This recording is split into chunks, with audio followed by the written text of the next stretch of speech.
And this morning, as it is our COG meeting day after Election Day, we have some changes and some transitions to note.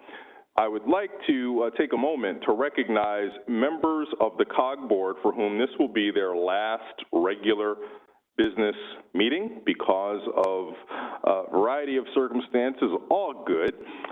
So first, I'd like to recognize Frederick County Executive Jan Gardner, who is leaving her post, as well as Montgomery County Council members Nancy Navarro and Tom Hucker, and the Mayor of the City of Fairfax, David Meyer.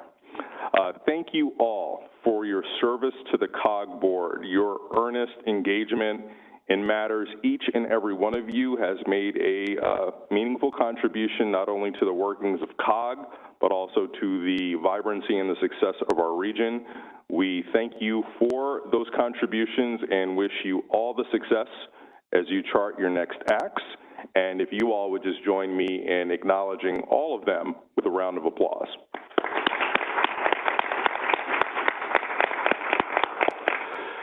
And we also have a number of board members of the board, but also people who are part of the COG orbit who won re-election last night, and they deserve a hearty congratulations. I'd like to embarrass and make specific note of our vice chair, Kate Stewart, who was elected to the Montgomery County Council. Congratulations.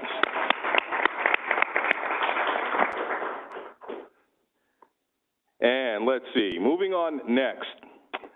This feels like the spirit of lots of commemorations. So I'd like to invite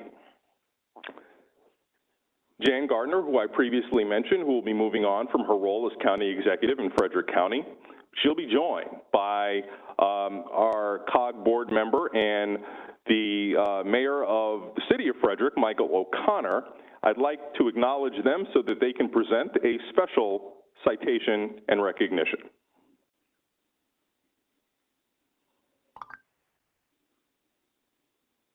And hopefully the tech works.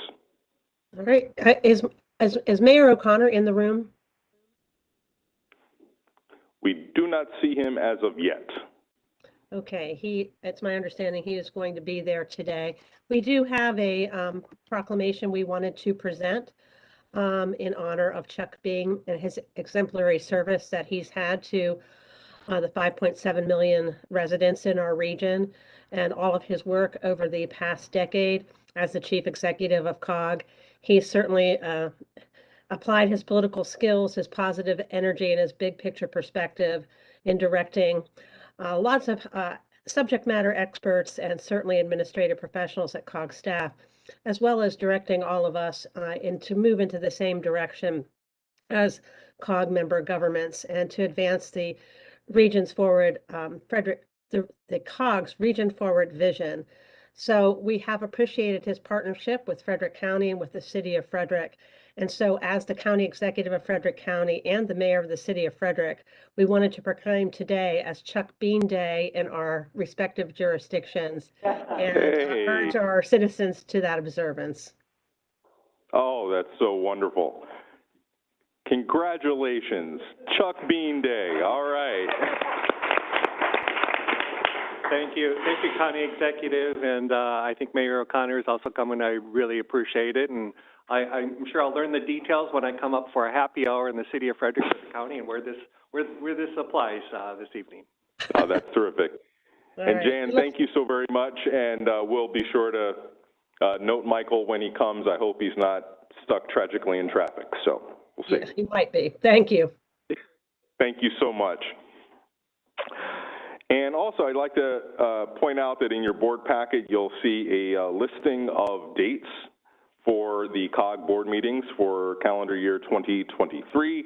Just please make a note of those dates, including the date that would fall on our non-traditional Wednesday, which is the July retreat. So please note those and make sure that those are properly notated for next year. Finally, as we think about Chuck Bean Day in the county, in Frederick County, in the city of Frederick, we do also have to acknowledge that there is a planned transition of our executive director, and as those of you will recall, We have a search committee that has been formed and is engaged with a search consultant. I'd like to just update you that that work is ongoing and on schedule. And we also have a plethora of candidates who have expressed interest, and the quality of those candidates has exceeded the expectations of both the search firm and the search committee. I can't say anything else specifically about where we are, but just know that it is ongoing and working on schedule toward a conclusion. One thing I will mention is that we have been told by the search firm that the level and quality of interest is directly due to the earned reputation of COG being a quality organization that is making a meaningful impact. So that is something that is a testament to everyone here. And that concludes my executive director's report, and I'd like to turn it over to Chuck Bean for his executive director's report. Thank you, Mr. Chairman. First thing is highlighting a couple of upcoming events that I think board members might be interested in. COG is a sponsor of both of these, and they're both related to planning and housing in the region. The first is with ULI, the Urban Land Institute. It's called the Future Forum on Housing, Office Space, and Transportation, and that will be November 30th at George Mason University. The second is with Greater Washington and Amazon, and that will be focused on transit-oriented communities and housing, and that will be December 7th at Strathmore. More information will be distributed to you all this afternoon on that. The second is also an event that we've collaborated with Connected DMV on. It's called the Connected DMV Quantum Congress, the first World Quantum Congress. This will be November 29th through December 1st. And it's a first of its kind global experience to focus on quantum technology, gathering policymakers, researchers, educators, and students. This event also includes boot camps and trainings for everyone from the quantum curious and region students to the experienced quantum workforce and organizational leaders. Again, more information on that will be distributed to you this afternoon. The third and final thing is a summary note about wrapping up our year-end finances. We've closed the books internally, and it's going through the audited process that will come back to the board expected at the next meeting. I'm pleased to report that as of the end of fiscal year 2022, COG remains financially healthy with a fully funded board designated reserves of $10.4 million. And one can see these details on pages 9 and 10 following the ED report. And that figure is on the comparative statement of financial position, and that has the fully funded operating and capital reserves. The next page in that is the statement of revenue and expenditures, and in fiscal year 2022, total operating revenue for COG was $35.8 million, and total operating expenses were $35.4 million. This resulted in a net surplus from operations of a little over $400,000. Of that, $271,000 of this surplus is a timing issue where programs have received funds in advance of spending, and they'll be spent in FY23. And then the remaining increase of $154,000 is in undesignated general funds, which in my opinion is right where we want to be. Total revenue, including special revenue and all of the pass-through funding, was $43.9 million. And while operating revenues tracked lower than budget, operating expenses did as well, since most of our programs are cost reimbursable. Sub-recipient pass-through funds were $2.6 million less than budget, primarily due to a delay in a $2.7 million repower Amtrak locomotive project, which is budgeted in 2022. The project was approved by the funding agency, and we expect that most of this revenue will push to FY23. So audited financial statements will be presented to the board at the January meeting, and I can answer questions or specifics may be directed to our Chief Financial Officer, Julie Mussig. And I want to commend our CFO and our finance staff on their exemplary work. Also want to give special thanks to Treasurer Secretary Supervisor Lust these past 2 years, and also thank Mayor Meyer for so ably chairing the audit committee, I think, for the last 3 years or so. But Mr. Chairman, happy to answer questions on any of this. Thank you. Any questions on that report? Mr. Meyer. Mr. Chairman, I don't have a question. I simply want to express my appreciation to my colleagues who served on the audit committee and who are continuing to serve. This is the first year with a new audit firm. All indications are that everything is going very, very well. This is a reflection of the attention to detail and the quality of our professional staff that are managing the finances of COG. COG's financial management is in very good hands, and I hope that all of the members of the board will share that confidence as we're going to have a meeting in December, and then the new chair and the new audit committee will report those findings as Mr. Bean noted in January. Thank you. So we thank you and Mr. Lusk for your service to the audit committee and your work on behalf of making sure the board is properly represented in consideration of COG's financials. Thank you. Any other questions or comments? Okay, we'll move next to our agenda. And as a reminder, for those of you who are participating virtually, if you do have a question or comment, just go ahead and make sure you raise your voice and unmute your line so I don't overlook you. For agenda item 4, amendments to the agenda, I have 2 suggested amendments for our agenda today. The first is to add an item to our consent agenda, and that's included in your packet. It's Resolution R52, 2022. This resolution authorizes COG to support Prince George's County to develop a climate action plan as well as an electric vehicle infrastructure plan, and you'll find information on that included in your packet. The second is as it relates to agenda item 8, which we'll actually hear later today, the Regional Housing Equity Plan. After reviewing the project timeline, we've decided that today should be a briefing-only approach to that item, and we hold off on considering a resolution that is actually included in draft form in your packet. This will allow for additional feedback and refinement during an upcoming public engagement process and comment process on the draft goals and strategies. And so the idea would be for the board to review the final recommendations in calendar year 2023. I'd like to ask if there can be a motion to accept these suggested amendments to the agenda today. So moved, Mr. Chairman. Thank you, Ms. Gross, who's moved. Is there a second? Seconded by Ms. Newton. Appreciate it. Is there any further discussion on this? Seeing none. All those in favor, please say aye. Aye. Any opposed? The ayes have it, and the agenda is so amended. Moving next, consideration of the minutes from our October 12th, 2022 meeting, which was held virtually. If you've had a chance to review, I'll entertain a motion to approve. I heard Ms. Gross. Is there a second? Seconded by Mr. Lusk. All those in favor, say aye. Aye. Aye. Any opposed? The ayes have it, and the minutes from October 12th are approved. Next, let's move on to consideration of that consent agenda. 2 items on the consent agenda now today with the amendment that we just approved. Those are on page 15 of your board packet. In sum, the resolutions cover topics related, 1, to public safety and our role as the Urban Area Security Initiative Secretariat, as well as supporting and coordinating the development of the Climate Action Plan for Prince George's County. Can I have a motion to approve the consent agenda? So moved by Ms. Briskman. Is there a second? Seconded by Mr. Moore. All those in favor, please say aye. Aye. Aye. Any opposed? The ayes have it, and the consent agenda is hereby approved.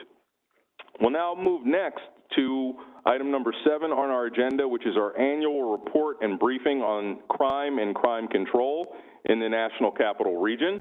We are joined today by COG's Police Chiefs Committee Chair, Russell Hamill, who will brief us on what is always a crowd favorite source of discussion, what is happening in our region as it relates to crime and police activity. So Chief Hamill, the floor is yours. Good morning. Everybody hear me okay? Oh, how about now? Okay. Be good if I push the button. All right. Thank you very much for this opportunity to meet with you this morning for this overview on crime for our region for 2021. I'll start off with just, as many of you know, this is prepared annually by your Police Chiefs Committee. Your police chiefs have tremendous input in this, and we focus on offenses in and about the National Capital Region. So I'll jump right to it because I know there's probably going to be some questions. I will temper this because there's good news in here, if those of you that reviewed it already, but I'll temper that with the knowledge that, remember, many statistics trended upwards in 2020, so our downward trends may stem from that uptick from last year when we just look at the raw numbers. A reminder that Part 1 and Part A offenses include violent crimes, that would be homicides, robberies, rapes, and property crimes, such as motor vehicle thefts, burglary, and you'll see larceny on here, which is always a question that throws off my law classes I teach at Maryland. That's the same as theft. I know most of you know that, but I didn't know if anybody watching on YouTube may not. So overall, what we saw was a 3.9% decrease in total Part 1, Part A offenses, and a 15% decrease in violent crime. That violent crime number, I believe that's being driven by a dip in our aggravated assaults, our more serious felonious assaults. So that dipped by 28% during the recorded time period. Our rape offenses decreased by 0.3%. I'll discuss this a little more in a moment, but our homicide and robbery numbers increased, and that's very concerning for us. But matter of fact, if we could jump, I hate to do this to you, let's jump to the next slide and we'll come back. So as you can see, homicides increased in our region by 17%. That's 446 homicides last year as compared to 380 from the year before. Nationally, we saw homicides increase in major cities by about 5%. Robberies increased by nearly 5.5% at 5.3%. That's 4,839 robberies in 2021, up from 4,593 in 2020. These are very disconcerting for us. These jumps are, I don't want to say unprecedented. I've been a police officer 39 years. We had jumps in these numbers. I shake my head too, sir. Yes, but years ago, similar to this. But these, we've got to be able to combat these numbers and drive them downward. And I will say this: it appears that these numbers are likely going to hold steady or increase for 2022 as well. And we'll touch a little more on that in a few moments. If we can go back a slide now. So property crime overall decreased by nearly 2%. However, we saw motor vehicle thefts increase by 9%. That's 11,144 motor vehicle thefts in 2021, up from 10,240 the year before. So nearly 1,000 increase, about just over 900. It's there are many trends in this, and what we see is I'll give you an example. Many of you probably know about TikTok and the TikTok challenge on stealing cars. So what we saw was Hyundais and Kias become targeted because if you look at your iPhone, your charger you can plug into the wall with your iPhone. Somebody's figured out a way to bypass ignition systems on those two types of vehicles, start them with that, and steal the car. It went out on TikTok, became a challenge, and so we saw a drastic increase through the region. Now, I will say this, I'll speak from my own department. We recovered most of those cars. We got those cars back. What we did for us, we took measures and we worked with a vehicle theft prevention council and gave clubs out that lock your steering wheel to people in the public that wanted them. Now, I'll say this, we received some pushback on that because people said, well, that doesn't deter professional car thieves. Okay, maybe not, but you know who it does deter? The kids that are on TikTok watching these videos and challenging each other and stealing these cars. So we did drive it down, deterring that way. So it is an issue that all of your chiefs are aware of and are working towards combating it going forward. If we can go to the other slide. So, I'm sorry, I jumped you. Go back to, I'm sorry. All right, there we go. Arrests decreased by 20%. So I know people look at that, and we can look at this two ways. I would remind you that we are still coming out of the pandemic when these numbers were drafted. And I think what we see is from that, we saw numbers. Remember, our officers were instructed not to have as many face-to-face engagements with people. We were trying to protect our officers, protect the public, stop the spread of the virus. And so I think that helps where we see these numbers went down 20%. We'll have to see where we are in 2022 to see if I'm correct on that. I will say this too, we do get pushback about recidivism. We do get questions about how come crimes are up and how it locks into recidivism. I'd be remiss if I didn't note this. We are not the only piece of this system. We're not the only piece of this pie in law enforcement. We're one cog of it. Pun was not intended, but I'm sure it was delivered. But it was we look at what's going on in the prosecution, the sentencing. So it's prosecutors' offices, judges, juvenile justice, parole and probation. There's a lot of cogs in this working puzzle. And we welcome accountability in policing. We were body-worn cameras. We have in-car cameras on top of our body-worn cameras.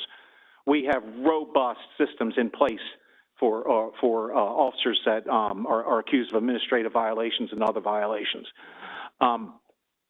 Truth be told, we probably need to spread that around the system a little more to have a better understanding of why we have a disproportionate amount of crime being committed by a lower percentage of our offenders. So I would urge that from this discussion. Now, sorry, we can move up a couple. There we go. One more. Thank you.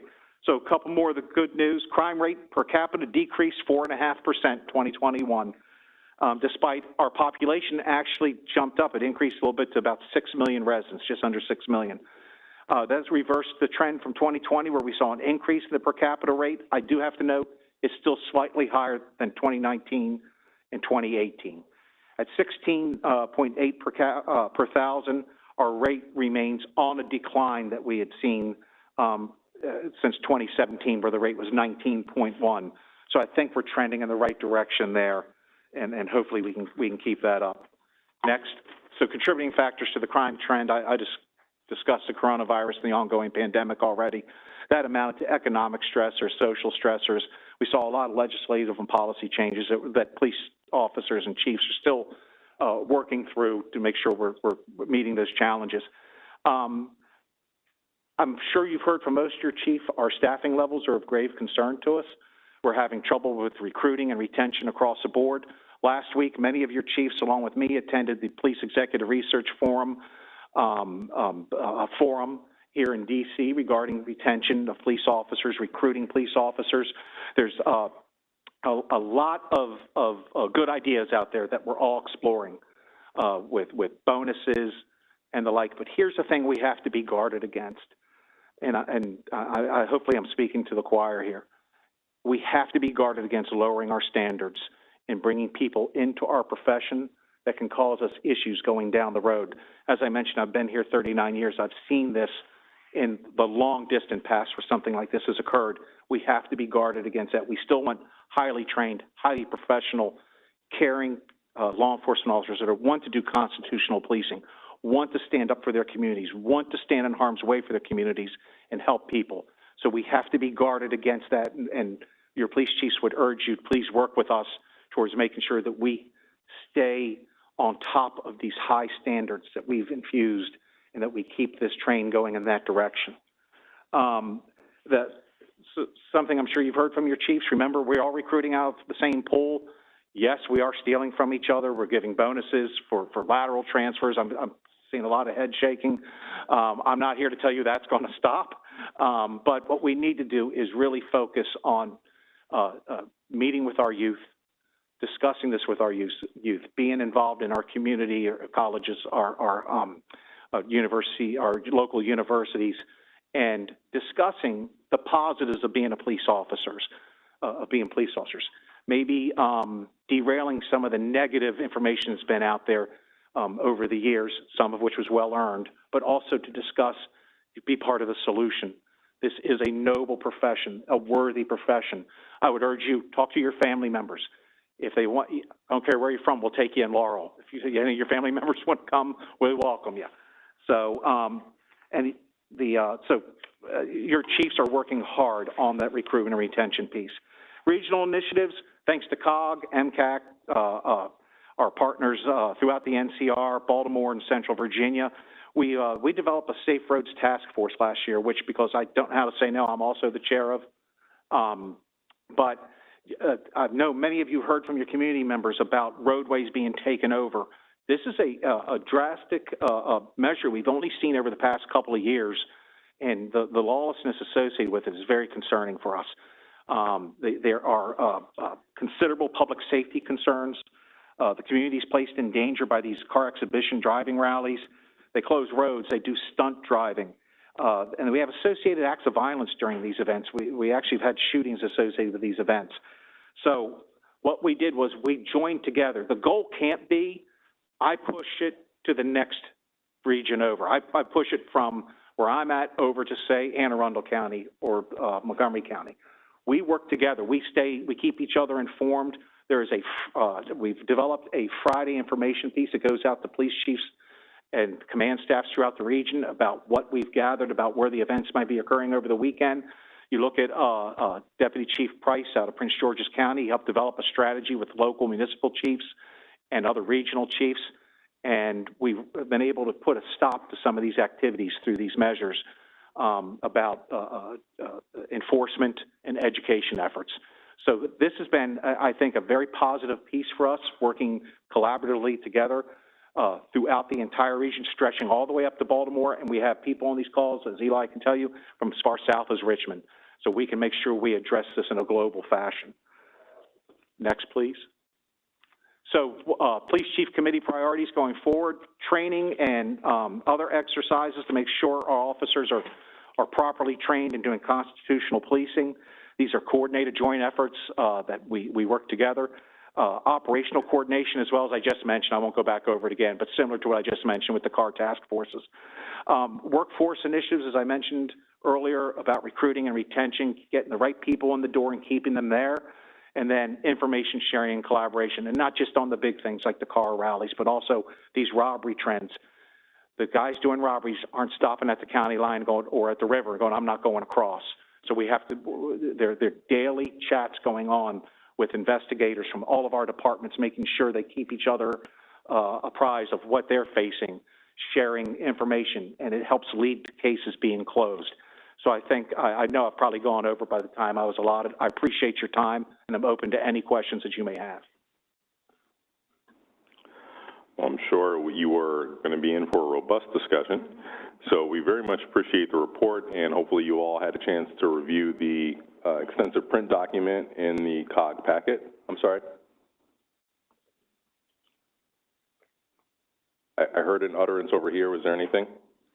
Questions? Yeah, are you asking for questions, Mr. Chairman? Yes? Sure. Okay. All right. I just wasn't, you are, yes? Okay. Yes. First of all, thank you for what you're doing. You're right, being a law enforcement officer is a very noble profession. And thank you for realizing that there have been some issues that need to be addressed, but that doesn't mean that the overall profession is not a noble one. So thank you for that. I have a statement and I have a question. I agree with you that it's not just about law enforcement. It has to be about the courts and the sheriffs. But I also think that the other part that's missing is the prevention piece. You know, if by the time people get to you into the courts, there's already been some failure in what's happened, some education, some prevention, some deterrence, some putting money in other programs. The most dangerous time for kids to get into trouble is still between the times of 3 and 6 in the evening.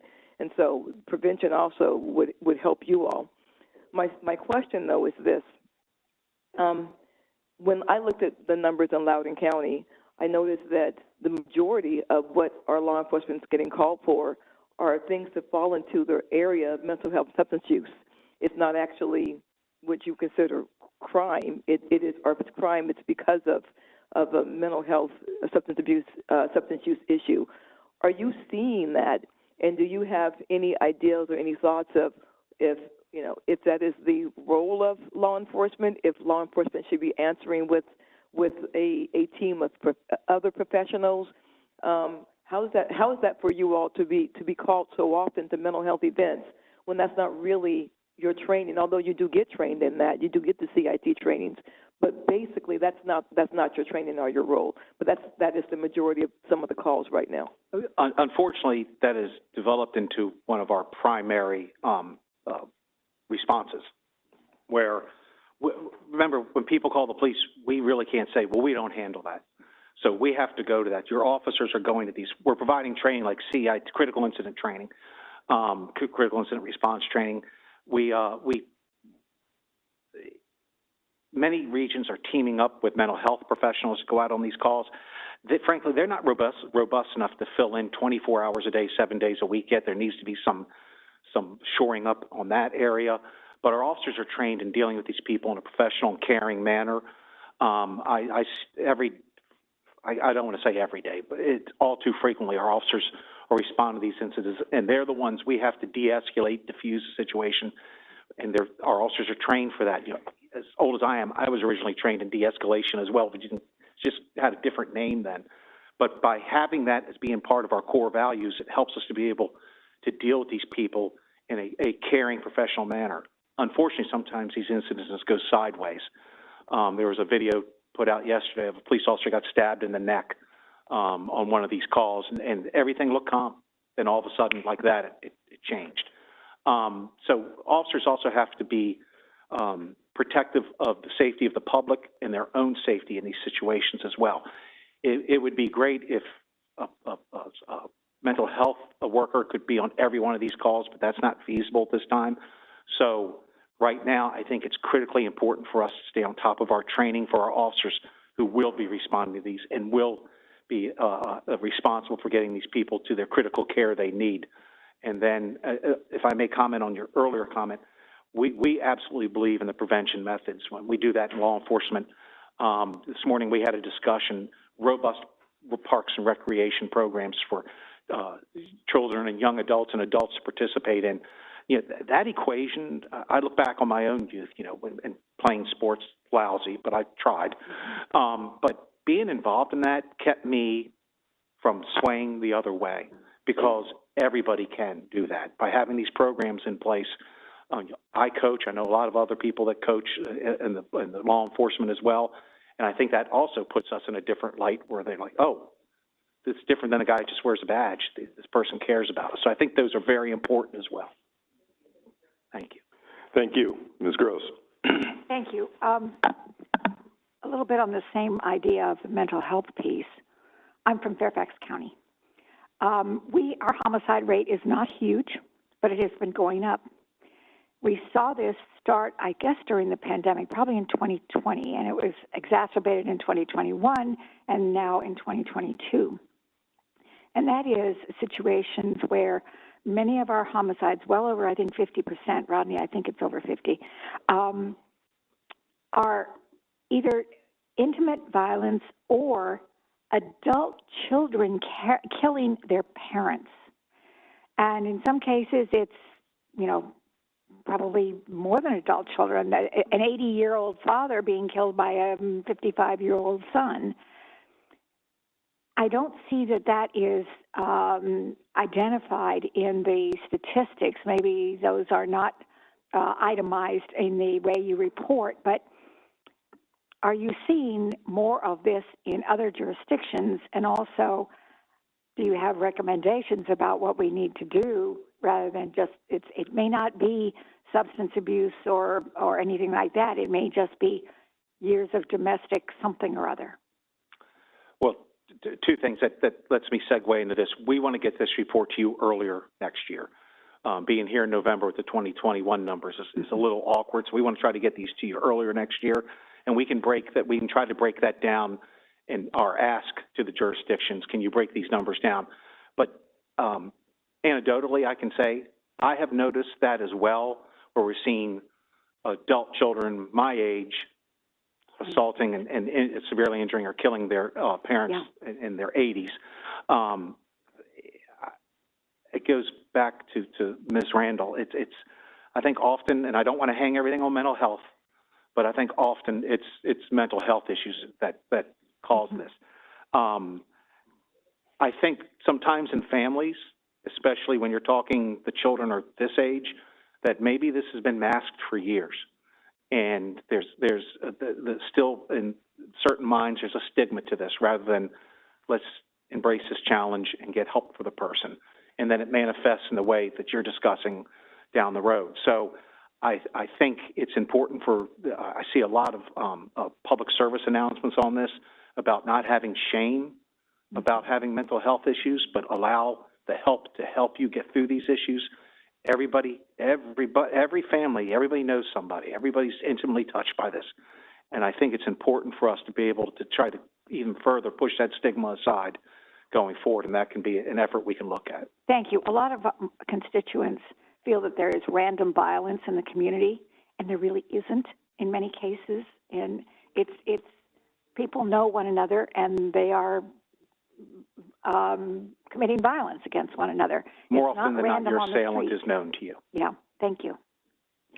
Thank you, and I would be remiss if I didn't just say, and I don't mean to lecture you, Chief, I know you didn't mean it in this way, but I would not want people to believe from this discussion that we are speaking of people who have mental health challenges and making a direct link to their being prone to criminality.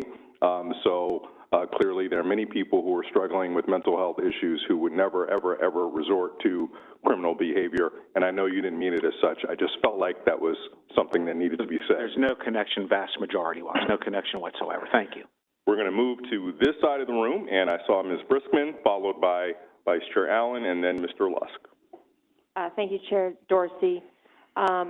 It would appear that we had safe elections yesterday, but I am just wondering, are you capturing on this committee, or have you seen a rise in threats or intimidation to voters, electoral officers, registrars, yes, and also elected officials, you know, given what happened to Paul Pelosi, and if you're not capturing that data, it might be of interest. So, as you just mentioned, Mr. Pelosi, anecdotally, yes, we know these events are occurring across the country. I am not aware of any locally. Electioneering, as yesterday, we want those processes to be safe and democratic, and but you know, there's a balance there about putting police officers at polling places.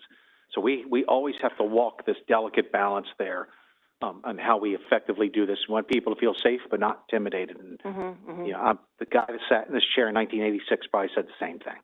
And I can remember being sent to polling places as a young patrol officer and being told, hey, there's a balance to this, and that's the same thing now. So we can put an ask out to our police chiefs about if anybody had anything over this election period that we should be aware of. Right, and I'm also thinking of sort of data behind what's coming through our elections and registrars' offices. You know, threatening emails, threatening phone calls. I would love to see us regionally start to capture that, because I feel as if, and actually I've heard at NACO also, that our elections officers are reluctant to share that information. So I'm just wondering if there might be some way to formalize the collection of that so we kind of get the threat assessment ahead of time. So just for your knowledge, Northern Virginia, Maryland, D.C., there are coordination and analysis centers will gather that information, make sure that we're supplied with information as they get it, but it has to be reported, and we understand that. If it's not reported, of course, we don't know about it. So going forward, we can try to work on something for that. Thank you. Mr. Allen. Thanks. Chief Hamel, thank you very much. A couple of quick comments and a question. One, thank you to your answer to Ms. Gross about the timeliness of the report, because at first as you were presenting it, I thought you were reporting out this year's numbers. And so realizing you're comparing 2021 to 2020, in the district, for example, the Metropolitan Police Department's reporting we're down on homicides by about 7% as of today, year to date, and down violent crime about 5%.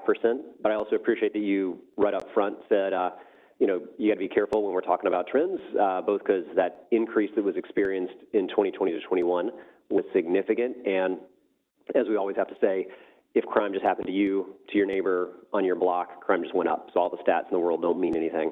But I appreciate the picture that you shared there. I'll also associate myself with the comments around the hard work on the prevention side, and that really I talk about this as the strong need for the both and approaches rather than the either or. And so I appreciate that that's kind of a consistent theme here about how we are reaching individuals who are at risk, communities at risk, to intervene before the harm is done.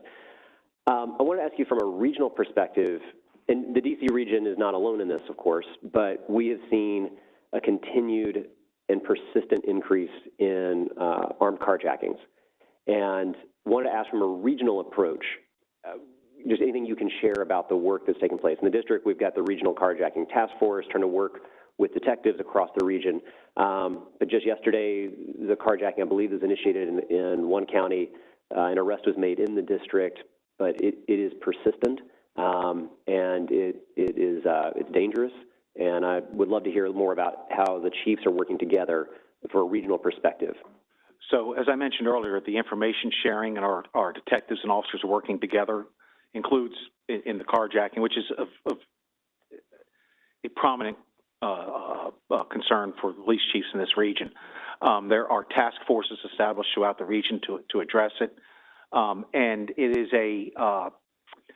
these are difficult cases to break due to the nature of how they occur sometimes. And when you, but by sharing the information, getting the pictures out, the information out, I'm trying to be guarded in what I say, but the task forces are able to put that to good use. It comes down to this information sharing throughout the region and the timeliness of it. Getting information of a carjacking that occurred at 8 o'clock this morning right now, that's not helping too much, but making sure we get timely information across the board to people so we can join together and put our resources together to address these problems. I think that's where you're going, being able to join our resources together to be able to address these problems on a regional level rather than just on a local. Like I mentioned earlier, the goal isn't for me and Laurel to push it. I'm not going to mention any other jurisdiction, but some other jurisdiction. The goal is for all of us to take care of it together and make sure somebody isn't victimized where I'm at or someplace else. And I guess just real fast follow-up, do you feel like that real-time communication exists, or are there more supports or resources needed to help facilitate that type of real-time communication coordination? I think we need to develop further resources towards enhancing that ability to get the information out faster and meaningful information out faster. Okay. Love to follow up on you later on that. Thank you. And just to clarify, before I turn to Vice Chair Stewart with a follow-up, Mr. Lusk, I know you're in the queue, but when you say resources, is it resources, i.e. staff, funding, or protocols? Yes. Okay. All right, I'll take it at that. Thank you, Chief. Very much appreciate the presentation today. And actually, that was going to be my question regarding whether or not there's been recent conversations among the chiefs about memorandums of understanding among the different jurisdictions. I know the city of Tacoma Park shares one with Laurel, and I want to thank you all because I know we have helped each other out in some very difficult situations, and I want to thank you for that.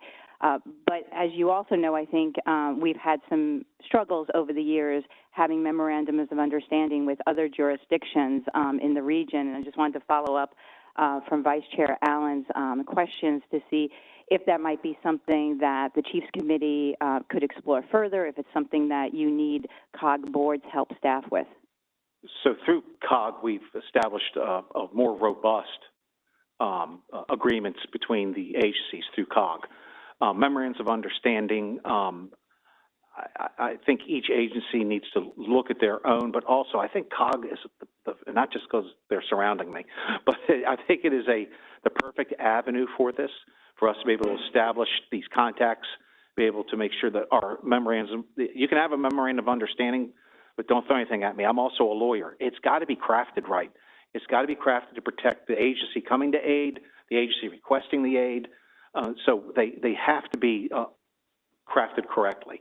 So I think COG does an excellent job of doing that, and that's probably the right avenue to make sure that everybody's on point with that. Also, congratulations on yesterday. I'm a resident of the county, so congratulations. Mr. Lusk.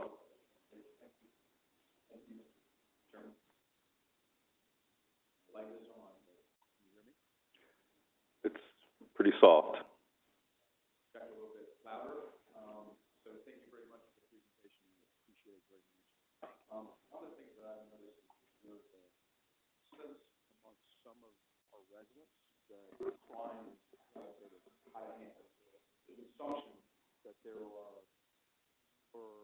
Crime-related actually occurring. The question I have is, how can we help package and basically tell the story, especially where we have reductions in crime, where we have good news to share to our community about what's happening with our police department? Well, a couple points with this.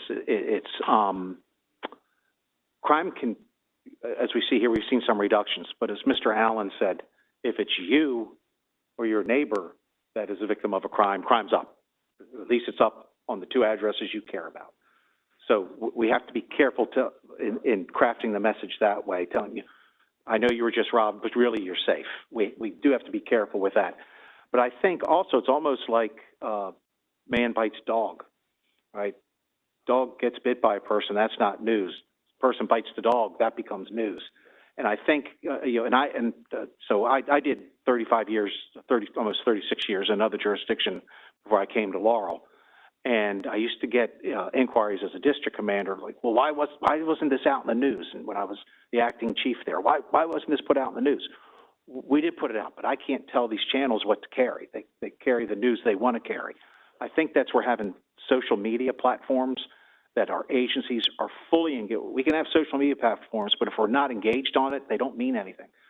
Fully engaged, paying attention to it, not every day, but throughout every day, and making sure that we get the good messages out. Our police departments need to put out, not hide bad messages, but we need to get out the good messages that crime's down. But I think also, as civic leaders, and I'm not lecturing to you all, but I include myself in that as a police chief, my deputy chief, my command staff, my sergeants, my officers, they are all civic leaders, and they need to make sure they get the proper information out. It's easy when you're an officer taking a report for a car being stolen when somebody's like, all the cars are getting stolen in the neighborhood. Yes, sir, yes. It's a little more difficult to say, well, actually, sir, this is a one-off here. I know it affects you, and we're going to do the best we can to do this, but we've been doing pretty good with this here, and to be able to get that message out through various platforms. Thank you.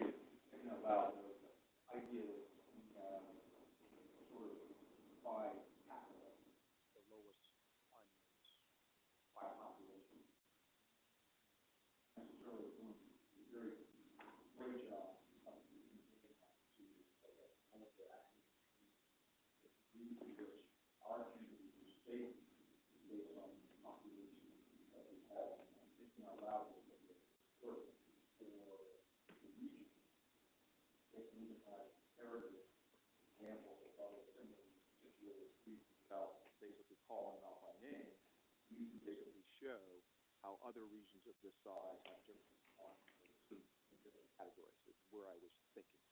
I think, too, this emphasizes the importance of gathering this earlier.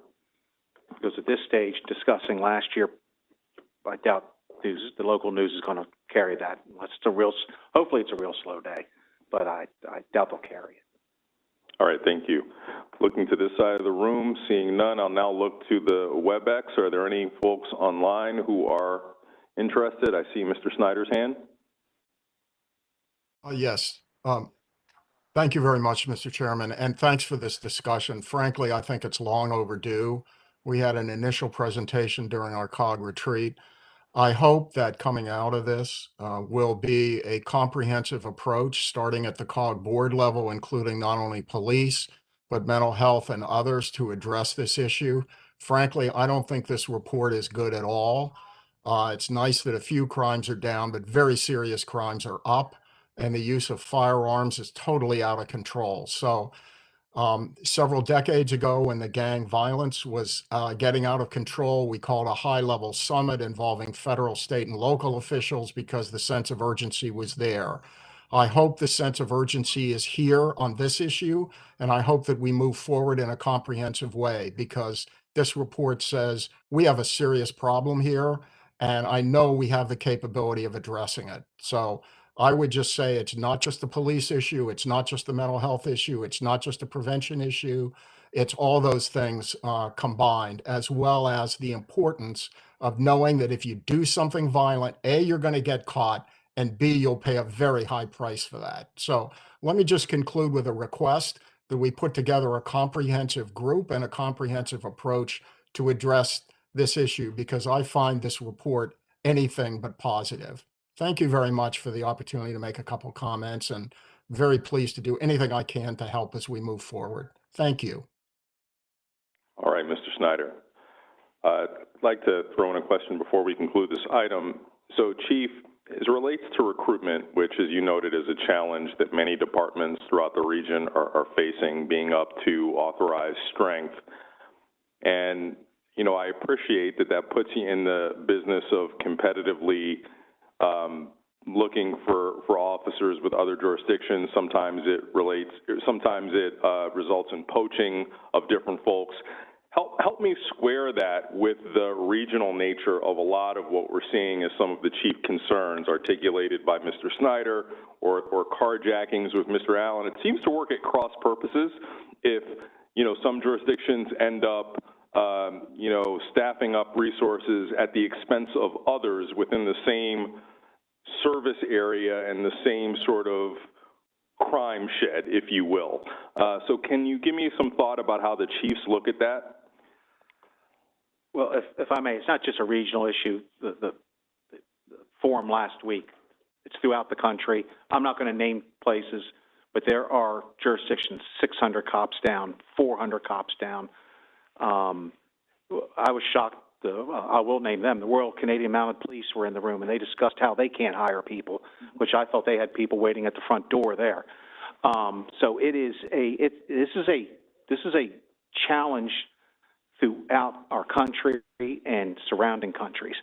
Yeah, if I had answers, I wish I had better answers for it. You know, unfortunately, our primary responsibilities are to our own departments first. So we need to hire officers for our departments individually as chiefs.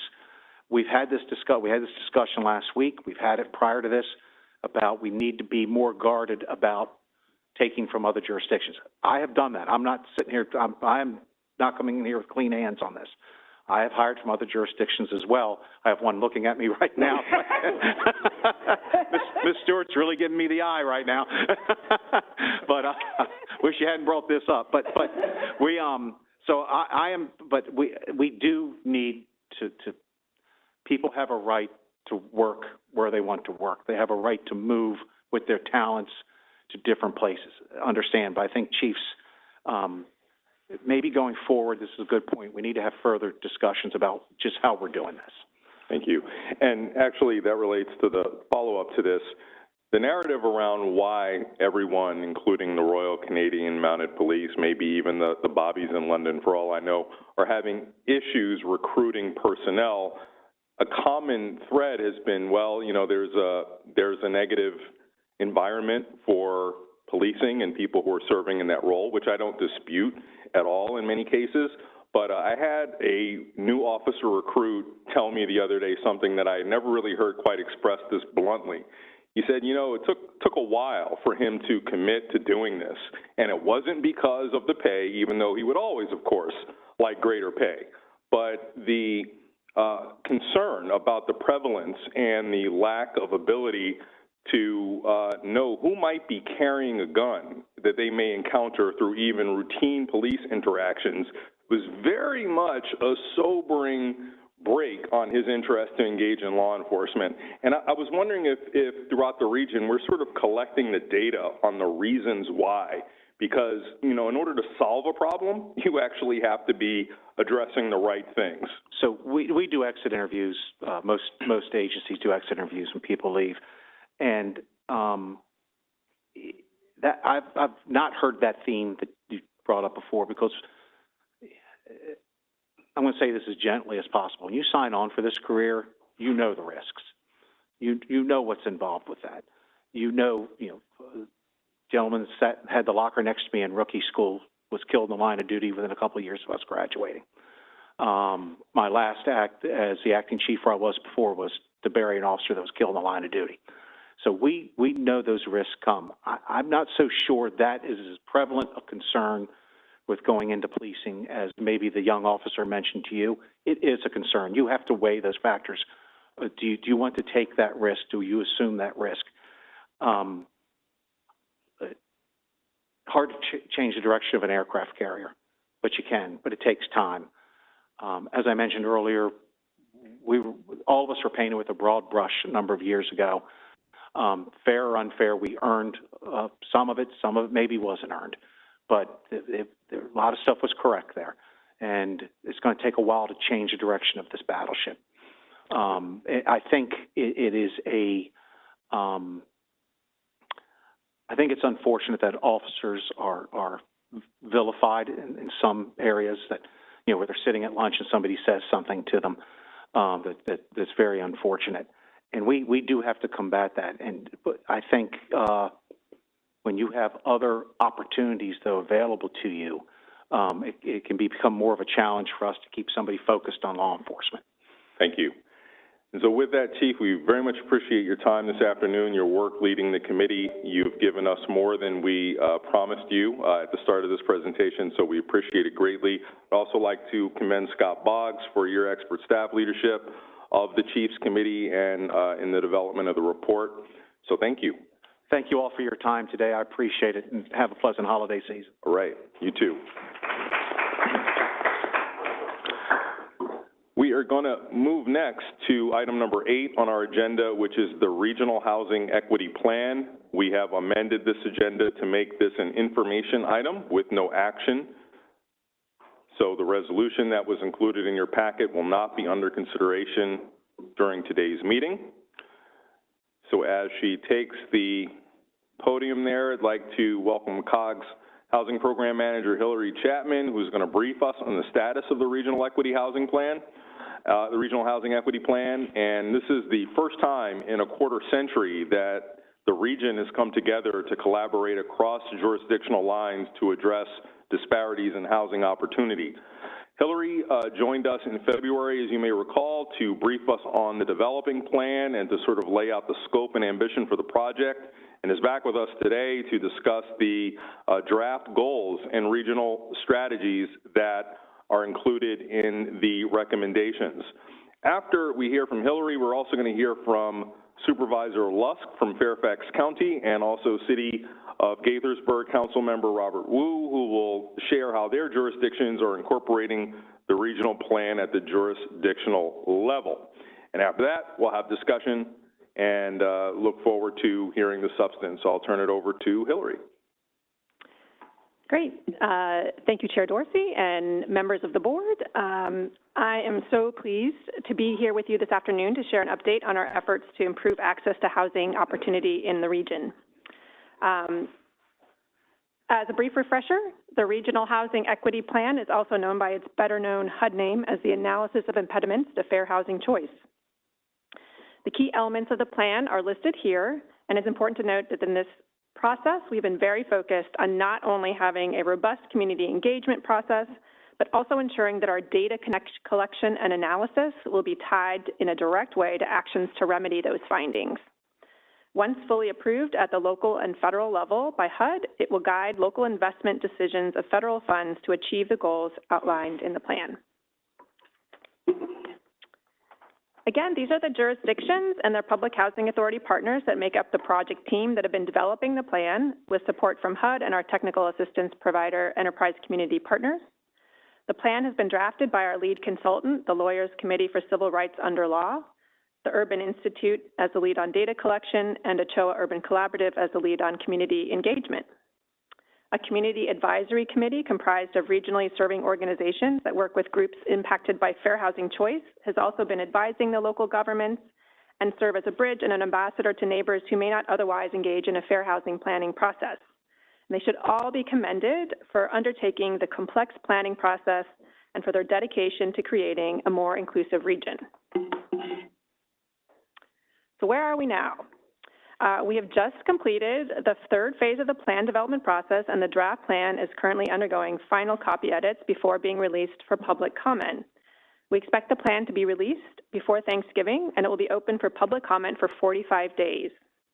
Once that is closed and the comments have been addressed and incorporated, it will go through the local approval process before submission to HUD next spring, and we anticipate that target completion date to be April of 2023. There are three key things to know about the proposed goals in the Regional Housing Equity Plan. First, after many months of deliberation, consultation with partner agencies, and the Community Advisory Committee, the local government project team selected 7 regional goals for each jurisdiction to implement during the next 5 years. A menu of strategies are included in the draft plan for each goal to help inform decision-making at the local level. Second, it's important to note that while the 7 goals apply equally to all 8 jurisdictions, implementation may differ slightly to best meet local context. Some jurisdictions have a few additional goals that apply only to them as well. Third, the project team chose to select a limited number of goals to focus our efforts and housing investments in areas with the greatest potential for impact. This slide represents the 7 regional goals proposed by the local government project team members, sorry, there's a lot of words up there, and endorsed by the Community Advisory Committee. The difference in these goals from the version that you reviewed in February this year is that 2 goals addressing persons with disabilities were combined into 1, and we added a new goal addressing homeownership as shown as number 4 on this slide.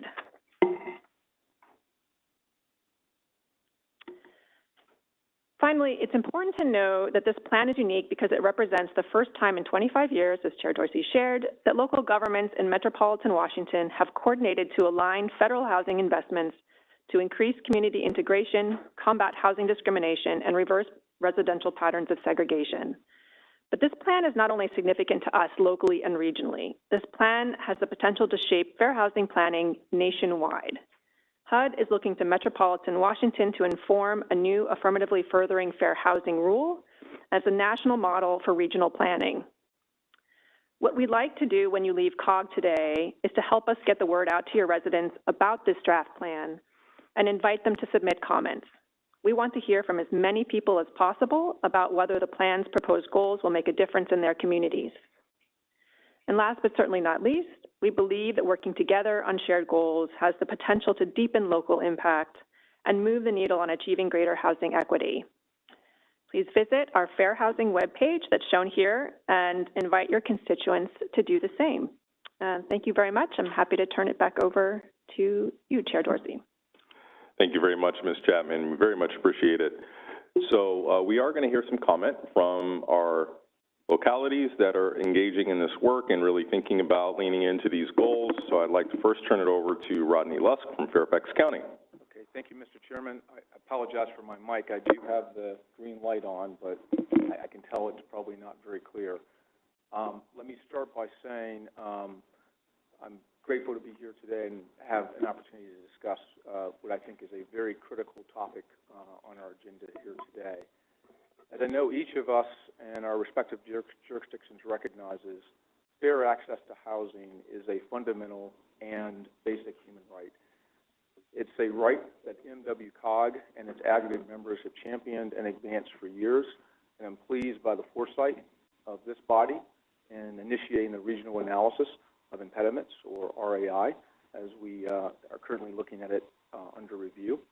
And from Fairfax County's One Fairfax policy, which is committed the county to intentionally considering equity in all of its policy decisions, to Chairman McKay's work on equity and opportunity, to our expansion of accessory living units in Fairfax County, to our commitment to the preservation of market. That might help. Thank you. Is that better? Okay. Thank you.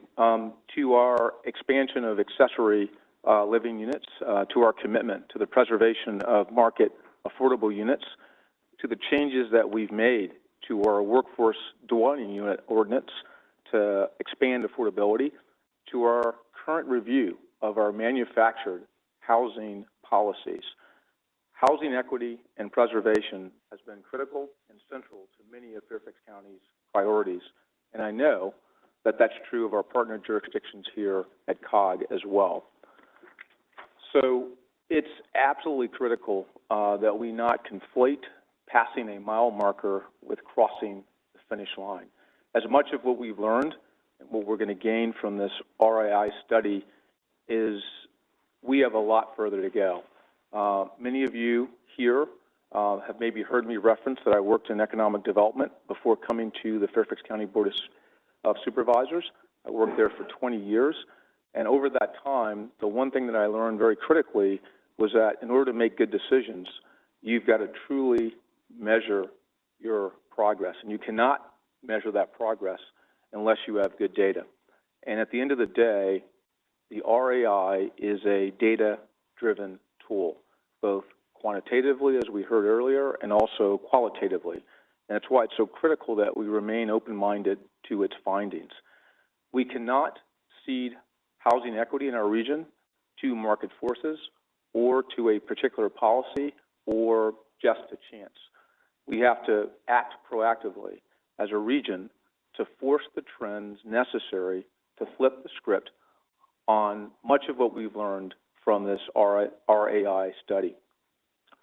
And that will take leadership from both our private and our public sectors, including our elected officials, our not-for-profits, our advocacy groups, our land and real estate professionals, and many others in order to move the needle on this important issue.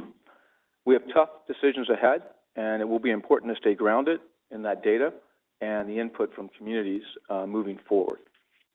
So equally as important, we'll be remaining cognizant of the fact that this is an issue that impacts not only households who rent, but the ability of our residents to build wealth through homeownership opportunities, especially for those that live in areas of opportunity.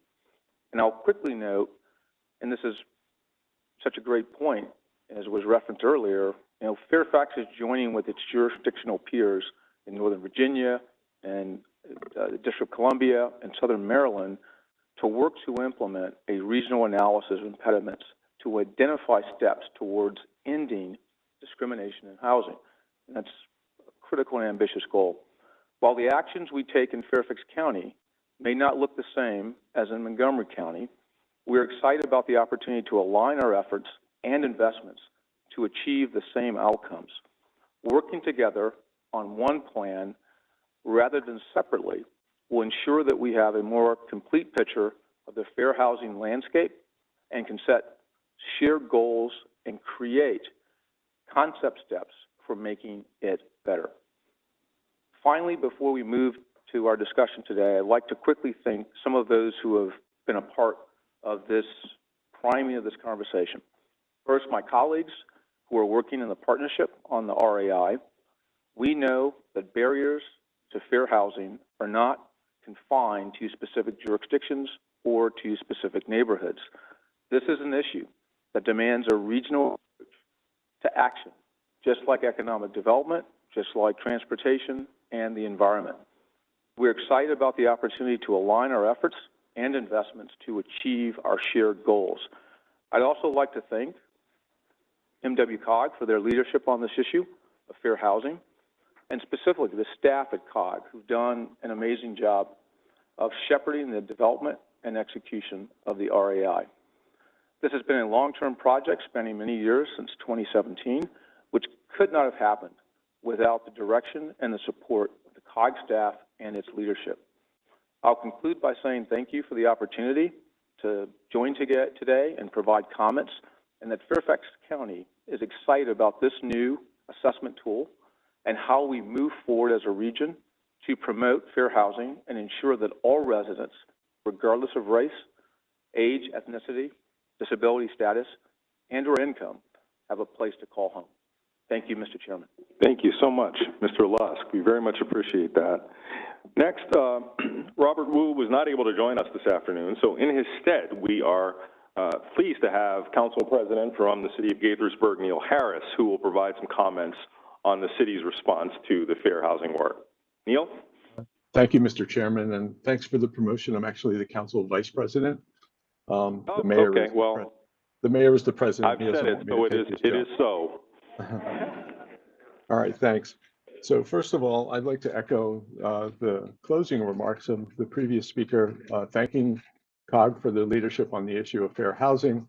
The staff and consultants have done an amazing job building this program, which has taken many years and really has been the work of a dedicated crew, and we really appreciate it and are making good use of it.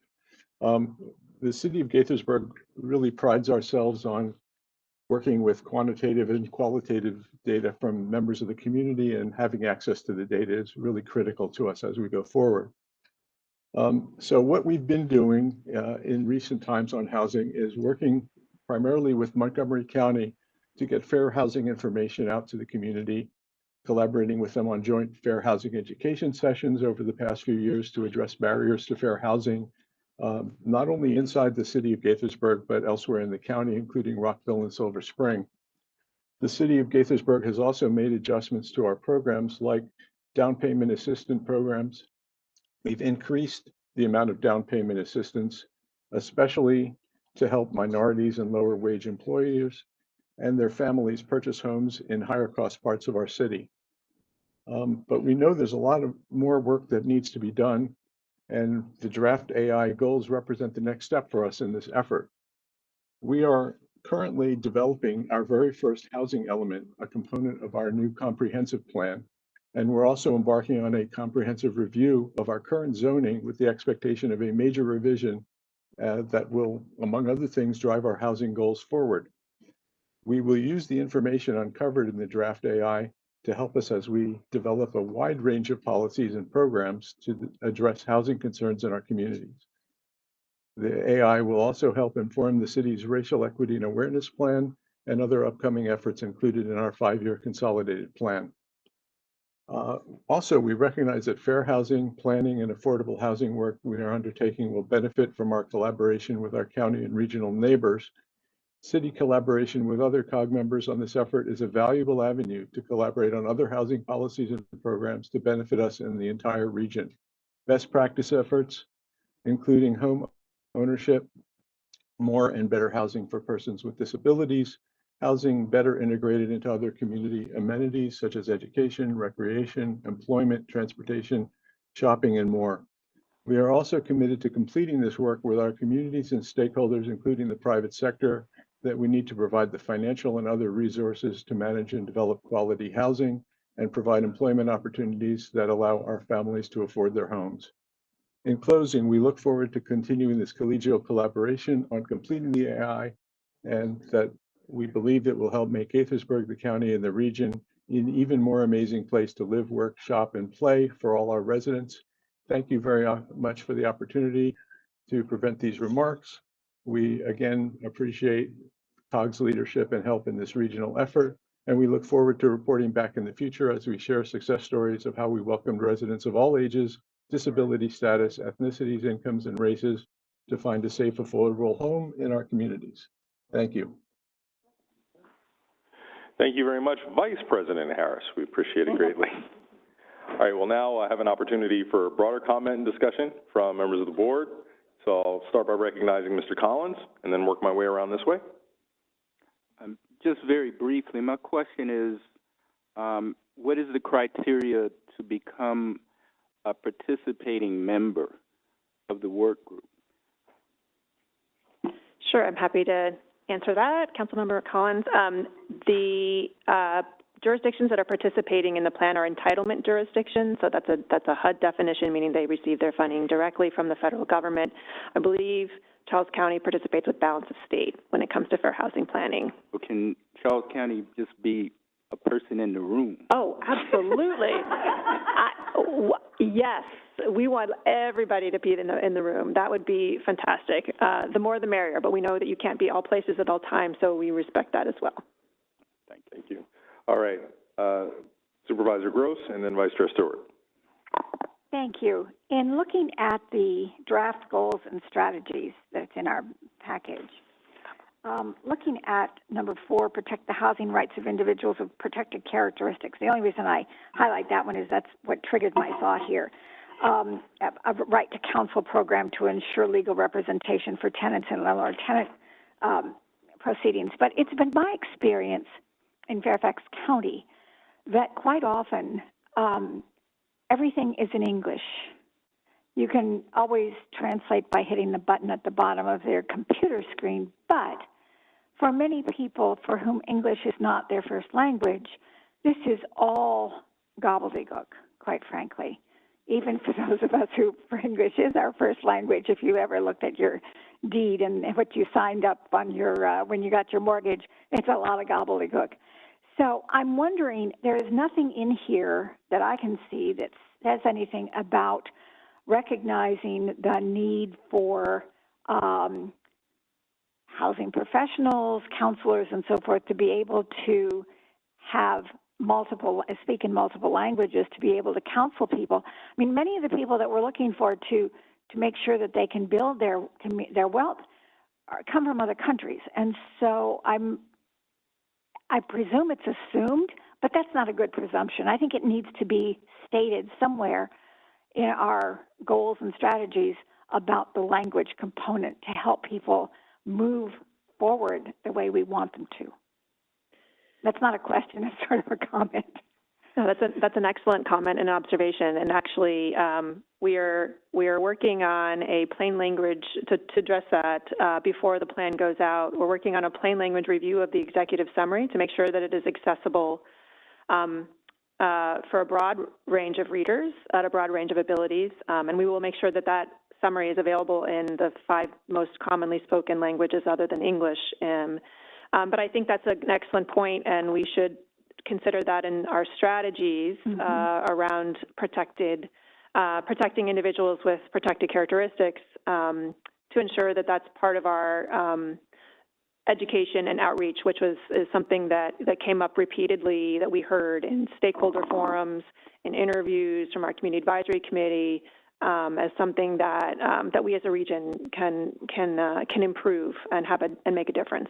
Language is a barrier, and I'd love to see, as we finalize the goals and strategies and whatever the resolution that comes forward next year, we really need to have the language component addressed in some respect, because I think otherwise we are going to continue to create that wall that keeps people from accessing what we'd like them to be able to access, like everybody else.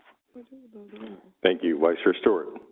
Thank you. Thank you for this work. I know it's been many years that you all have been working on this. And so my question is, as you've been working on this, COG has also worked on our regional housing targets, looking at equity emphasis areas. How does this all come together? So, and that's a great question. I think of this analysis is like an overlay. I hate to sound like a zoning administrator, but like an overlay district, right? The regional housing targets, right? We're focused on the amount of housing, the location of that housing, and the affordability of that housing. And this plan applies to all of them. Sort of as it puts that I see that as an umbrella under which these targets fit, and it addresses indirectly some of those places. When we think about where do we need more housing, that gets to access to opportunity, places that have not historically invested in more deeply affordable housing. No surprise, right? The lack of affordable housing came up as the #1 most significant impediment to fair housing choice in the region. So as we think about where we invest in affordable housing, that very much relates to the goals that are in this plan. So I see it as just as a way to think about where our housing investments are placed, and if we're strategic about them, we can meet all of those goals in a complementary way. So we can provide access to opportunity in the right places at the right price points, and ensure that residents in the region, both ones that are here now and ones that are coming, can choose a place to live that best meets their needs. Senator Barker. Thank you, Mr. Chairman. Just wanted to sort of bring in a state perspective on this. Up until about 6 or 7 years ago, I think it's about 6 years ago actually, we had no Virginia general fund dollars committed to affordable housing. We basically had taken the position that the federal government, it was a federal government responsibility, and we would be happy to work with localities that were putting up their own money, but we did not have any money at all in the investment.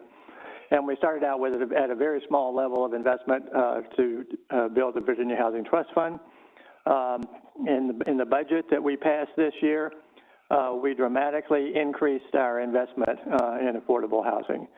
And we put our own money into it. We didn't just ask for federal money and local government money on things. And what we came up with was $150 million for the Virginia Housing Trust Fund to add to the kitty there for that, and to be able to spread it around much more comprehensively across the Commonwealth. But also what we did, and we actually lowered this from what we'd had in the Senate budget and what the outgoing governor had proposed. What we did was we added to that money for a Virginia housing tax credit. We have federal housing tax credits that are used by many developers who are developing affordable units. And what we decided was that we need to get in on that action and to be supportive of what the Virginia Housing Authority is doing to incentivize the developers to develop a significant number of additional housing units. I'm on the Housing Commission at the state level, and we had studied this for a couple of years, decided this is the way to go. And what we are doing now is we are putting money in, and these are a steady stream of funds over a 10-year period. And what we're going to be doing, the plan that we have is to add to that each year in terms of starting another 10-year system there, 10 years that they would be able to do that. And we'd be happy to work with any localities that are interested in partnering on this. And the major goal that we can reach with these, the Virginia Housing Tax Credit to supplement what the federal housing tax credits are in Virginia, is to take the monies that would have would have allowed a developer to make the rents affordable for those that are, say, 50, 60, maybe 70% of area median income, which is what a lot of those types of things in our area have worked, how they have worked on that, and add to it additional monies with the housing tax credit, so that we can target it at those who are most in need of support for that housing, and help a lot of those who are 25, 30, 40, 50% of the area median income, and make it affordable to those families that are most in need of assistance. And we have commitments. There were 3 of us who put together the budget. I'm co-chair of the Finance Committee in the Senate now. And with that, we've been able to start the process to substantially support lower income people that right now, in many instances, cannot really get the support at the levels necessary. Thank you very much. And I know we all welcome robust support from our respective states in this work. So thank you. Supervisor Briskman? Thank you, Chair Dorsey, and thank you for this. This looks very promising. Just 2 questions. I see the term protected characteristics and protected classes kind of sprinkled throughout. And so I was wondering, how is that determined? Are we going by what the Fair Housing Act says? Yes. So these are protected classes. These are federally protected classes. And then there are additional protected classes in Virginia beyond the 7 federal protected ones. So, for example, state of Virginia just recently added source of income as a protection. That is new. That is not a federal level protection. Okay, so we have race, color, national origin, religion, sex, familial status. That's correct. Okay. So then, will the data, or as you collect the data and report back out, will you be disaggregating the data based on all protected classes? So each of the jurisdictions that are part of the plan will be reporting annually to HUD as part of the CAPER process. So that's their annual report on how local jurisdictions, just Loudoun County, have used their entitlement funding. We have not yet gotten to the implementation and reporting part of the exercise. We're still working on the planning phase, but that will be up to the county staff to determine how the data will be reported, but we would certainly welcome your input in there if there are things that are particularly interesting.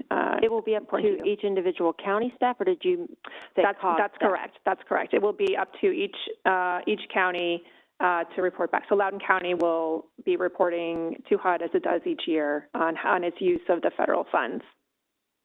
Okay, all right. I'm particularly interested in gender data. So if there's any way that, Yep.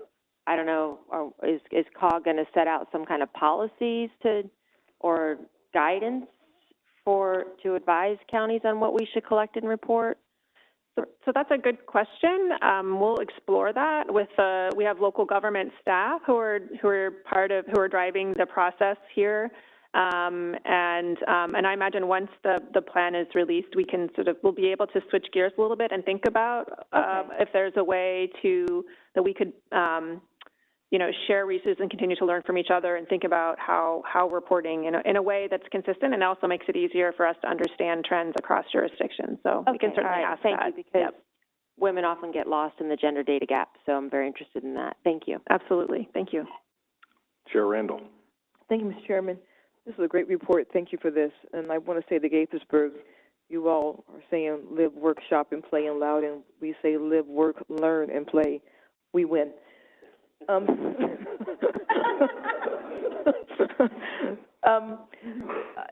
This is very well done. My only questions are this: if you go under the third bullet, under number 1, under the third bullet. So what we've learned digging into the housing issue is 2 things, and the first being the most important.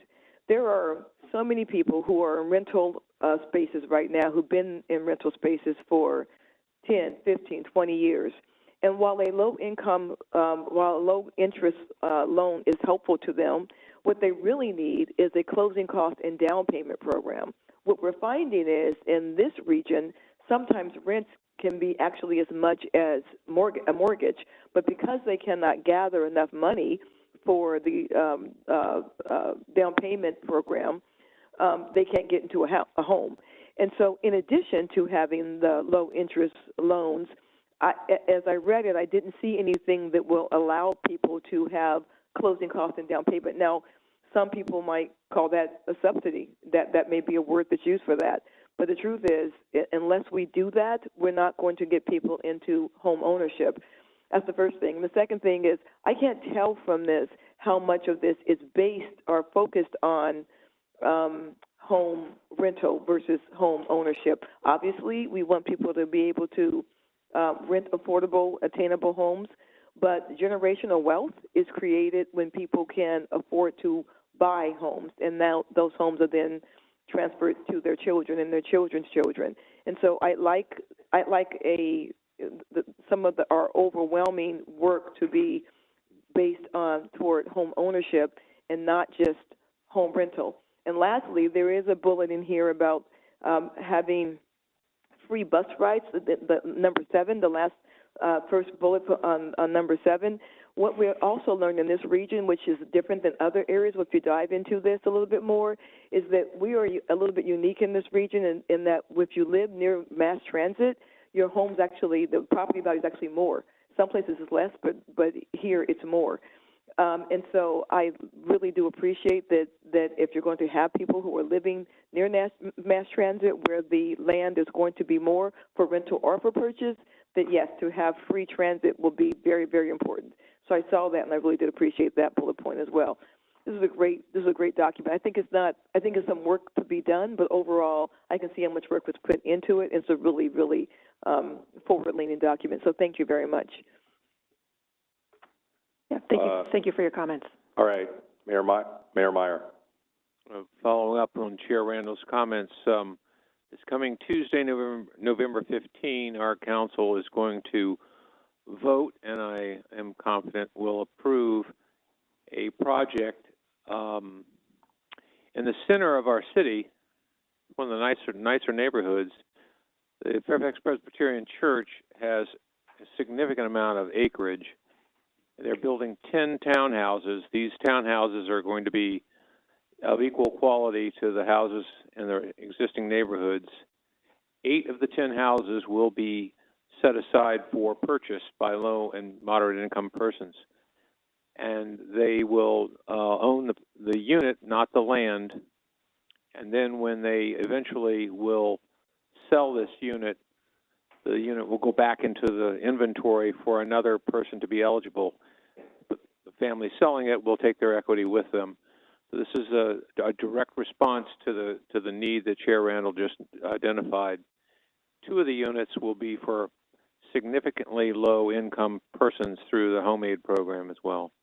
So we included this in our comprehensive plan, and this is the first of several church campuses in our community that stepped forward to take advantage of this, and we think this is the beginning of something significant. We're a small city, but we think it's pretty significant for the size of our city.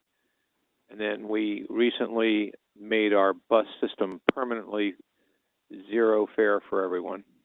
Thank you very much. Very much appreciate hearing what you're doing in the city.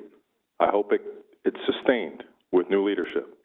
So, do we have anyone on the WebEx who has a comment? Ms. Partman, anyone that you're aware of? All right, Supervisor Bailey. Very much, Mr. Chairman. I echo all the comments that were made earlier. I mean, I think the document is just crafted at such a timely space where we all need it. I know that Prince William County is creating a very robust housing program that, quite frankly, we've never had before. And so this, in essence, will help us to have it to be even tighter and even more progressive and moving forward for everyone in the community. I want to support and echo my colleague Chair Randall's comments about generational positioning. I think it's so very important that we have to change our mindset when it comes to housing as to how we are presenting and being accessible to our communities. And so if you would please take that under consideration. And just thank you for such a lovely, well thought out document to aid us so that we can, in fact, serve at a greater and more robust and higher level to our communities because they are depending upon us. So thank you so much. Thank you very much. Mr. Elrich. So, can you hear me? Am I on? I'll try that one. So I have a couple of questions because, I mean, some of this gives me a sense of we're not actually going to get there doing things voluntarily. A lot of the plan, the notion of overlay zones relies on individual homeowners making decisions to sell and redevelop their property. And they could either sell and redevelop it as threeplexes, duplexes. Park and Planning Zone study in Silver Spring said they'd be more expensive than the existing housing, so I'm not sure how that serves our goals.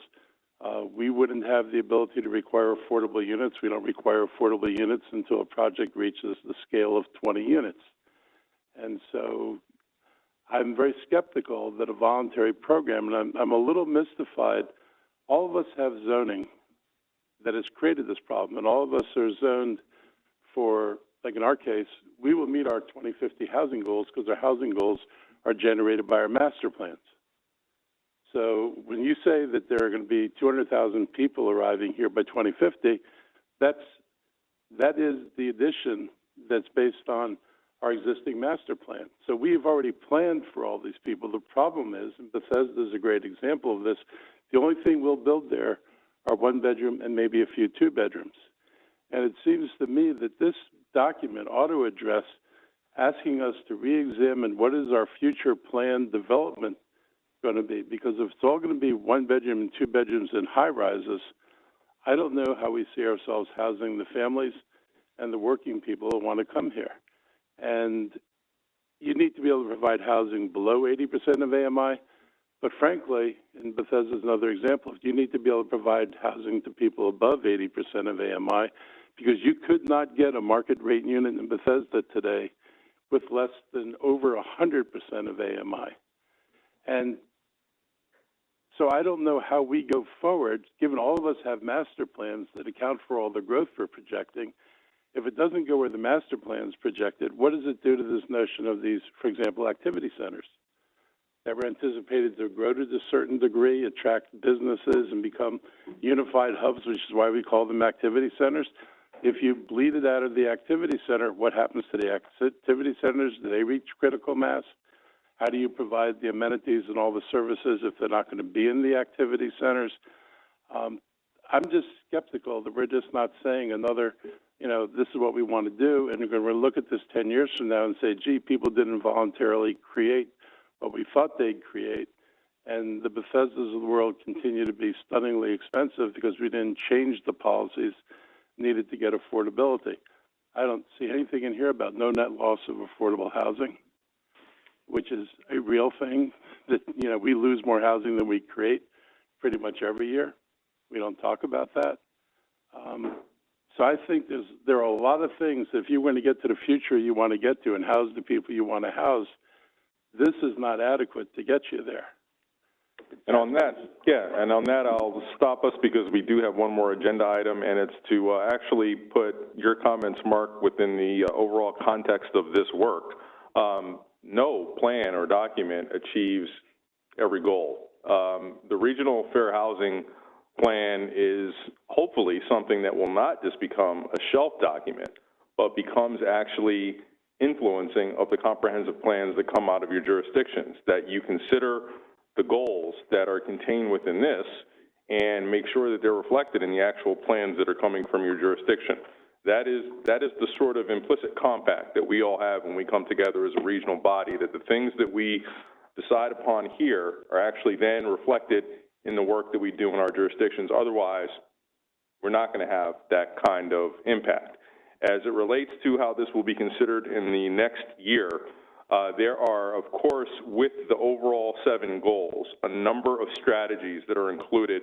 I know that our particular jurisdictions may not find that all of the strategies are most suitable or applicable to our jurisdictions. There may be others that we wish would be sort of put in the mix because we think that they work or we know that they work based on our jurisdictions.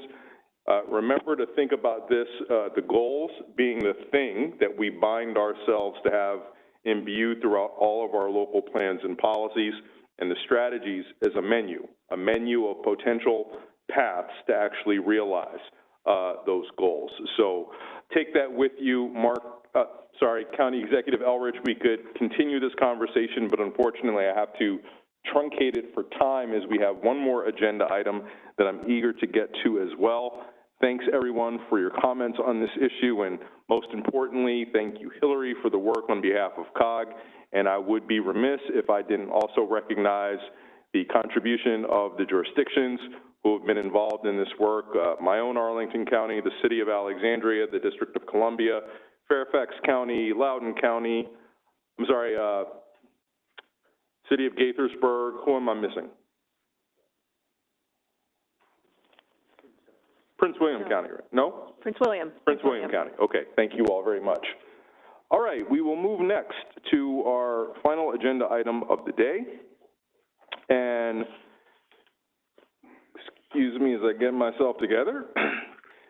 Agenda item number 9, we're going to look at the investments in housing that are being made through Amazon's equity fund, a series of many investments that are being made throughout metropolitan Washington. So today we are being joined virtually by Housing Equity Fund Principal Senthil Sankaran, who will brief us on the equity fund and Amazon's overall investment portfolio in the region to increase the availability of affordable housing and to contribute to the updated regional housing targets that COG has been able to develop. So, Mr. Sankaran, thank you very much for joining us today. I see your presentation is all queued up, and we are ready for you whenever you'd like to begin. Thank you, Chairman Dorsey, Executive Director Bean, and thank you to all of the COG directors. It's an honor to be here today speaking with the COG. Next slide, please. My name is Senthil Sankaran, and I have the pleasure of overseeing the investments of the Amazon Housing Equity Fund. I work with Catherine Buell, who's on a plane to Seattle at the moment, and she sends her regards. Next slide, please. At the Amazon Housing Equity Fund, we are grateful for the stage that COG has set in this region, as it has also set the stage for our work. From the 2019 Regional Housing Resolution calling for more affordable housing as the region works to address its housing supply issues, while also being mindful of the need to place that housing near transit. Last year, we supported COG's Housing Affordability Planning Program and look forward to continuing our work together on these efforts. Through the HAP program, COG was able to provide over $650,000 in grants to support 10 local planning initiatives and development projects, which address the need for more housing affordable to those with lower incomes and near transit. We congratulate each of the awardees and look forward to continuing to support COG and the great work that you are doing. While many of you have heard about the Amazon Housing Equity Fund, I'd love to take a few minutes to give you an update on our program and why we're doing this work. Next slide, please.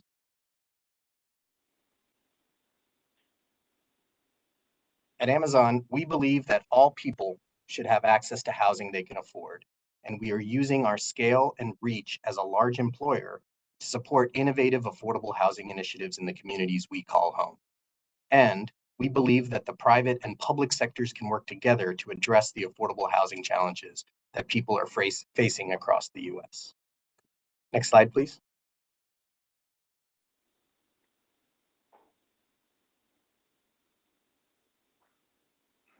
That's why we launched the Amazon Housing Equity Fund, a more than $2 billion commitment to create and preserve affordable housing in our hometown communities, the Puget Sound region of Washington State, the area around Arlington, Virginia, and Washington, D.C., and Nashville, Tennessee. We are helping those in need while also emphasizing our commitment to equity and inclusion. Low-income and minority families are disproportionately affected by an affordable housing shortage in the U.S., and we need diverse perspectives in the housing conversation to come up with lasting solutions. Our fund takes a multi-pronged approach. We offer low-rate loans and grants to public agencies and mission-driven partners to help unlock and accelerate affordable housing initiatives. We team up with local governments and agencies on inclusive, innovative solutions. For instance, we've committed $300 million to transit agencies to build affordable housing close to public transit. And we provide grants to support community-based organizations, traditional and non-traditional public agencies, and organizations led by people of color. Next slide, please. The Amazon Housing Equity Fund specifically targets to help low to moderate income households earning 30 to 80% of area median income. These are the members of our communities who serve as first responders, teachers, healthcare workers, and others who don't normally qualify for subsidies, but whose wages haven't kept pace with escalating rents. Next slide, please. Here are a couple of ways we are inventing lasting solutions. This past year, we teamed up with 3 public transit agencies to help build 3,000 new affordable homes at or near high-capacity public transit areas. To date, more than 1,000 of those affordable units are in different phases of construction. And the Housing Equity Fund awarded over $21 million in grants to pilot an accelerator program, which offers free professional training, mentorship, and access to capital funding to help lower barriers for real estate developers of color, focused on affordable housing and inclusive community building, as well as to increase their numbers in all 3 of the fund's priority communities. Next slide, please. And we have great results to show. As of September 2022, Amazon's efforts in affordable housing helped create and preserve more than 10,000 affordable homes with over $1.4 billion in investments. In the Capital Region alone, we've committed to $992 million in funding to support more than 6,200 affordable homes in the Washington, D.C. region. This includes our marquee investment in Crystal House, which was over and above our $2 billion Housing Equity Fund commitment. Next slide, please. Our results translate into real impact.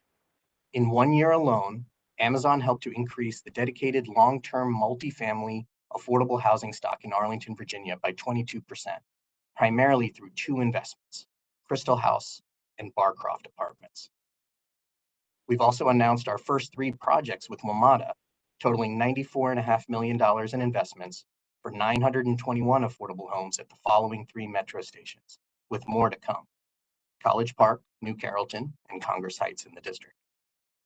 We've invested over $700 million with developers of color and diverse-led nonprofits, primarily in HQ2, which is the DC metropolitan area, due to the strong stock of diverse developers we have in this region. We are working with 10 wonderful emerging developers of color through a partnership with Capital Impact Partners, Momentous Capital's Accelerator Program. Next slide, please. So in closing, you'll see that our funding has been invested throughout the region. We are grateful for the opportunity to partner with so many of you in this room. You will see us continue to invest in a meaningful way to be a true partner with COG and other leaders to address the region's housing affordability challenges head on. Again, thank you for the opportunity to speak today. Thank you very much, Mr. Sankaran. We appreciate it. Please stay on if there are any questions or comments. I will start off by saying, you know, the enormity of Amazon's investment, both nationally and that's been realized in our region, is certainly appreciated, but I can't, forgive me for this moment of levity, in light of the recent Powerball jackpots, it just doesn't seem quite as large as it used to. Like, it's not even one Powerball, you know, which is remarkable. Never would have said that a couple of years ago. All right, any other questions or comments from Mr. Sankaran about the Equity Fund and its impact? You saw the list of the various projects that are taking place throughout the region, some of the architectural renderings and some of the impact in your board packet. It's truly a vast portfolio, and I know it's greatly appreciated in all the jurisdictions that investments are being made. I'm looking around, seeing no comments. I'll now look to the WebEx. Anyone who has any comments therein or therefrom?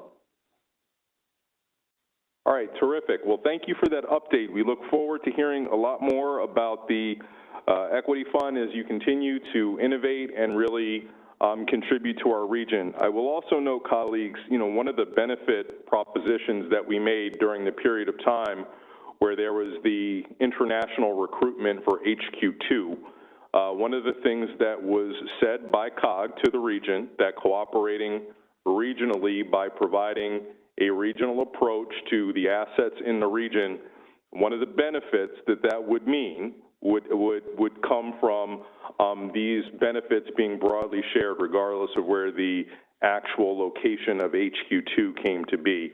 And this is just a clear example how that benefit proposition is coming to pass. So we thank you very much for your partnership. Look forward to hearing more. And with that, we have concluded our formal agenda. Does anyone have any other business they'd like to add for our consideration? Seeing and hearing none. Oh, that was so fast. Oh, my gosh. Come on, Vice Chair Stewart. You know how I roll, but all right. I wanted to take a moment and thank Mayor Meyer from the city of Fairfax and just say, David, thank you very much. When I will say I was a baby mayor coming to COG, there were certain people who reached out, who helped navigate this space for me, and you were one of them. And I very much appreciate your friendship and collaboration over the years. And whatever you decide to do in the future, I look forward to continuing working with you. Thank you. That is wonderful. It was. I've learned a lot from all of you, and we are really a fortunate region to have such quality leadership everywhere. Thank you. Thank you, Kate. Well, thank you for that, Vice Chair Stewart, and thank you everyone for your participation in today's meeting. We started with a wonderful recognition of Chuck Bean's service to the region, and Michael, I'm sorry that you missed it, but Jan did a great job in your stead proclaiming today to be Chuck Bean Day. I did want to give you an opportunity, since you made it in, to say anything that you had intended to say at the beginning. As we all know, traffic in the region sometimes is unpredictable. The train was a little bit late leaving Shady Grove today. I am the courier for the piece of paper that actually does declare Chuck Bean Day in Frederick City and Frederick County, and certainly want to take a moment to say thank you for your service. Those of us in the outer reaches appreciate the collaboration and the ability to work regionally. And we will miss you, but we're not going anywhere. So thank you. I appreciate it. I appreciate it. Thank you. And with that, I look forward to seeing everyone at the COG annual meeting on December 14th. Hopefully you are registered. If you have not, you can do so today. You can go online at any time, or if you'd like to make it even easier, why don't you make sure you grab Pat Warren before you walk out, and she can get you all registered and set up. There is no regularly scheduled COG board meeting in December. Otherwise, the next regularly scheduled meeting will take place in person on January 14th. We are adjourned. Thank you. Always a mixed bag. I'm never 100%.